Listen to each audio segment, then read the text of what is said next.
ನಮಸ್ಕಾರ. ಇವತ್ತಿನ ನಮ್ಮ ಕಥೆ ಆಮೆ ಮತ್ತು ಮಾಯಾ ಸರೋವರ. ತುಂಬಾನೇ ಸುಂದರವಾದ ಕಥೆ ಇದು. ಬನ್ನಿ ಕೇಳೋಣ. ಹಾಗಾದ್ರೆ ಬನ್ನಿ ಎಲ್ರೂ ಸೇರಿ ಈ ಮಾಯಾಲೋಕದ ಕಥೆಯೊಳಗೆ ಹೋಗಿ ಬರೋಣ. ಏನಂತೀರಾ?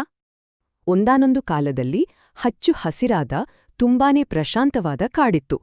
ಆ ಕಾಡಲ್ಲಿ ಒಂದು ಚಿಕ್ಕ ಮುದ್ದಾದ ಆಮೆ ವಾಸವಾಗಿತ್ತು. ನೋಡೋಕೆ ಚಿಕ್ಕದಾಗಿದ್ರೂ ಅದು ತುಂಬಾ ವಿಶೇಷವಾದ ಆಮೆ, ಗೊತ್ತಾ?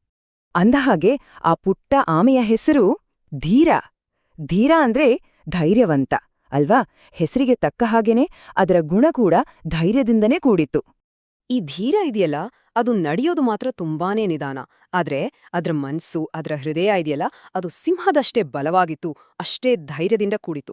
ಅದಕ್ಕೆ ಭಯ ಅನ್ನೋದೇ ಗೊತ್ತಿರ್ಲಿಲ್ಲ. ಸರಿ, ಹೀಗೆ ದಿನಗಳು ಹೋಗ್ತಿದ್ವು. ಆಗ ಒಂದಿನ ಧೀರ ಕಾಡಿನ ತುಂಬ ಒಳಗೆ ಹೋಗಿದ್ದಾಗ ಅದಕ್ಕೇನೋ ಒಂದು ಅದ್ಭುತವಾದುದು ಕಣ್ಣಿಗೆ ಬಿತ್ತು. ಆಹಾ, ಏನದು ಅಂತೀರಾ?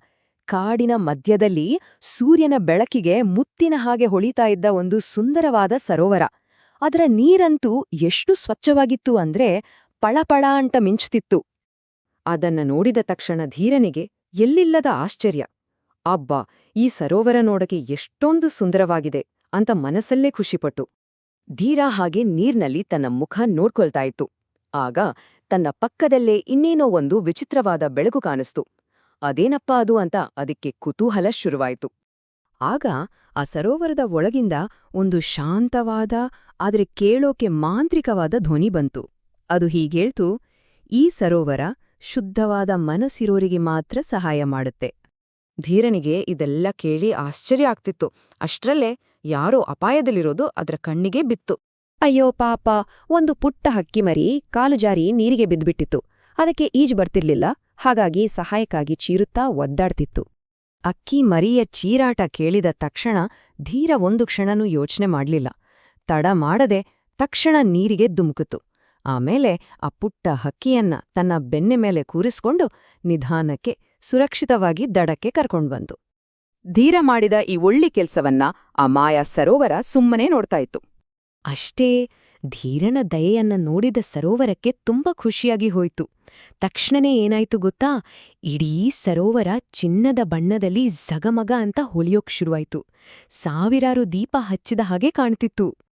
ಆ ಹೊಳೆಯೋ ಬೆಳಕಿನ ಮಧ್ಯೆ ನೀರಿನ ಮೇಲಿಂದ ನಿಧಾನವಾಗಿ ತುಂಬಾನೇ ಸುಂದರವಾದ ಒಂದು ಕಮಲದ ಹೂವು ಅರಳಿತು.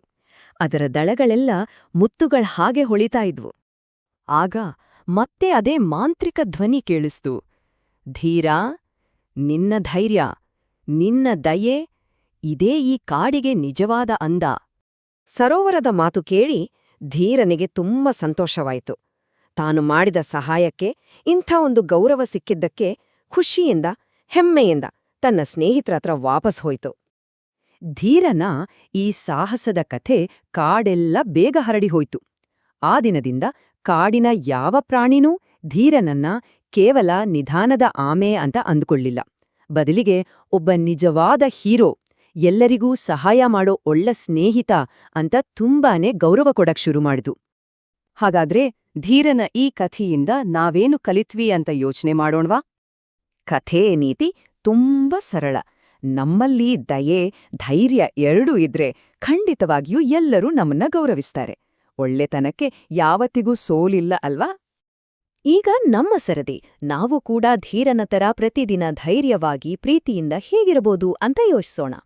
ಮಕ್ಕಳೇ, ನಿಮಗೆ ಈ ಕಥೆ ಇಷ್ಟ ಆಯ್ತಾ? ಇನ್ನೂ ಹೀಗೆಯೇ ಮುದ್ದಾದ ಕನ್ನಡ ಕಥೆಗಳು ನೋಡಲು ನಮ್ಮ ಚಾನೆಲ್ ಅನ್ನು ಸಬ್ಸ್ಕ್ರೈಬ್ ಮಾಡಿ. ಈ ವಿಡಿಯೋಗೆ ಲೈಕ್ ಮಾಡಿ ಮತ್ತು ನಿಮ್ಮ ಸ್ನೇಹಿತರಿಗೆ ಶೇರ್ ಮಾಡಿ. ಮತ್ತೆ ಇನ್ನೊಂದು ಹೊಸ ಕಥೆಯಲ್ಲಿ ಭೇಟಿಯಾಗೋಣ. ಬಾಯ್ ಮಕ್ಕಳೇ.